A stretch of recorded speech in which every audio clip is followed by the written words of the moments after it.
semuanya.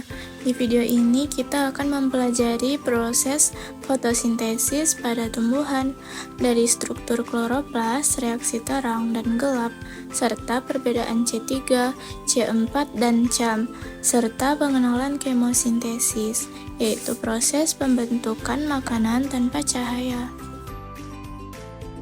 Tahukah teman-teman, fotosintesis adalah salah satu proses anabolisme. Nah, pada video ini kita akan membahas mengenai fotosintesis dan kemosintesis. Fotosintesis adalah pengubahan zat-zat anorganik, karbon dioksida, dan air oleh klorofil menjadi zat organik karbohidrat dengan bantuan cahaya. Berikut adalah persamaannya. 6 molekul karbon dioksida bereaksi dengan 6 molekul air dengan bantuan cahaya matahari dan klorofil, menghasilkan 1 molekul glukosa dan 6 molekul oksigen. Proses fotosintesis umumnya hanya berlangsung pada tumbuhan berklorofil pada waktu siang hari. Proses ini terjadi di kloroplas. Fotosintesis dapat terjadi pada malam hari, asalkan ada sumber cahaya, misalnya cahaya lampu.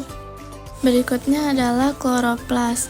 Kloroplas adalah organel khusus dalam sel tumbuhan dan alga yang berfungsi sebagai tempat berlangsungnya fotosintesis.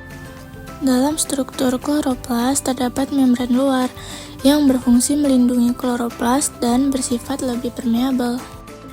Yang kedua, membran dalam yang mengatur transport zat masuk keluar kloroplas. Lalu ruang antar membran, yaitu ruang sempit di antara dua membran tempat lewatnya molekul kecil. Lalu tilakoid, yaitu kantung pipi berisi klorofil menjadi tempat terjadinya reaksi terang.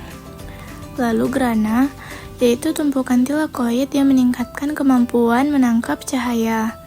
Yang terakhir ada stroma, yaitu cairan di dalam kloroplas berisi enzim, tempat terjadinya siklus Calvin atau pembentukan glukosa.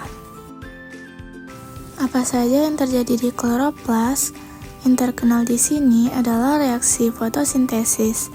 Nah, pada reaksi fotosintesis ada 2 tahapan, di mana satu tahapan berlangsung di tilakoid, yaitu reaksi terang, dan tahapan yang berlangsung di stroma, yaitu siklus Calvin, yang dikenal juga dengan reaksi gelap.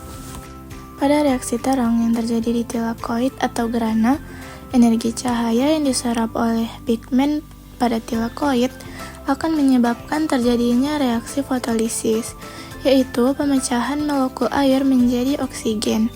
Reaksi ini akan menjadi sumber elektron atau juga pengganti elektron yang hilang dari klorofil, yang merupakan pigmen utama pada fotosintesis elektron yang terlepas dari klorofil. Kemudian akan ditangkap oleh molekul NADP+ dan berubah menjadi NADPH.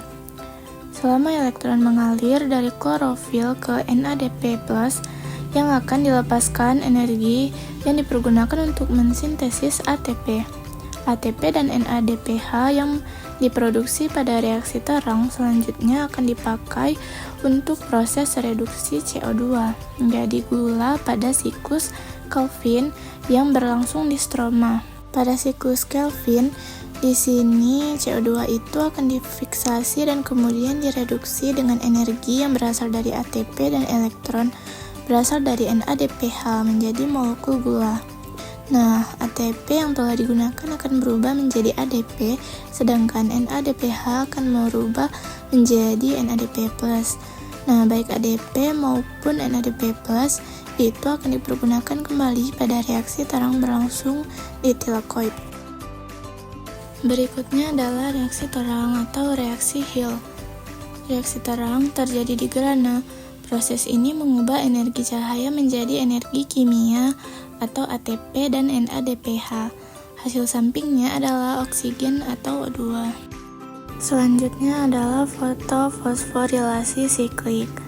Nah, fotofosforilasi siklik adalah proses sintesis ATP yang terjadi pada membran tilakoid dengan menggunakan hanya fotosistem 1 atau P700. Dalam proses ini, elektron yang tereksitasi akan bergerak secara melingkar dan kembali ke P700, sehingga menghasilkan ATP saja tanpa menghasilkan NADPH atau oksigen.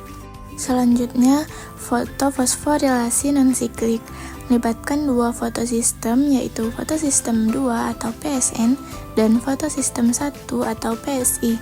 Pada proses ini, elektron berasal dari fotolisis air di PS2, lalu bergerak melalui rantai transport elektron, mencapai PSI, dan akhirnya digunakan untuk mereduksi NADP+ menjadi NADPH.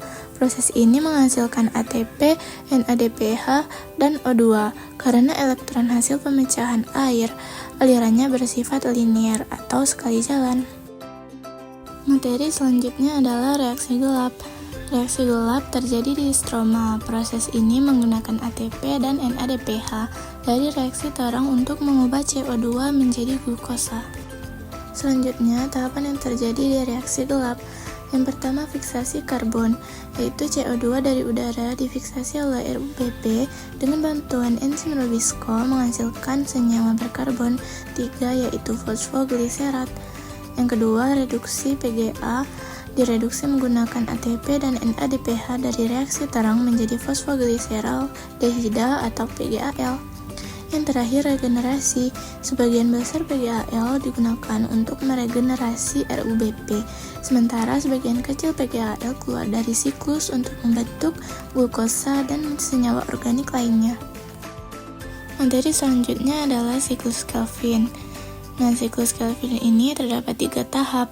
Yang pertama, tahap fiksasi atau pengikatan CO2.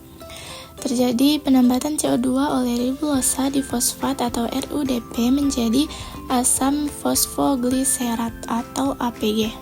Tahapan kedua yaitu tahap reduksi. Terjadi pemakaian ion H+ dari NADPH untuk mereduksi asam fosfogliserat atau APG menjadi fosfogliseraldehida atau PGAL. Tahapan yang terakhir yaitu tahapan regenerasi ribulosa di fosfat atau RUDP. Terbentuknya RUDP, penambatan CO2 kembali berlangsung.